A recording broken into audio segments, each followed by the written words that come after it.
ইয়া আইয়ুহাল্লাযীনা আমানু, আমি ঈমানদারগণকে বলছি, আমি মুমিনদেরকে বলছি।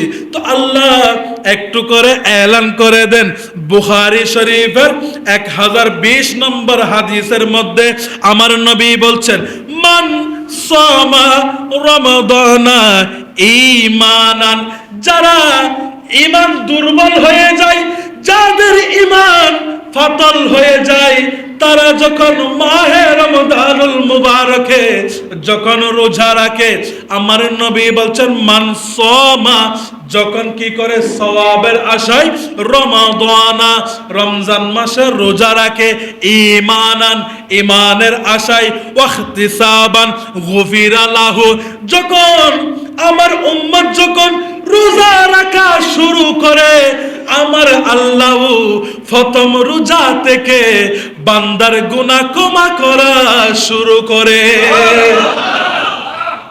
জোরে বলবেন না সুবহানাল্লাহ। হায় হায়, আল্লাহ কত দয়া করেছেন আমাদেরকে।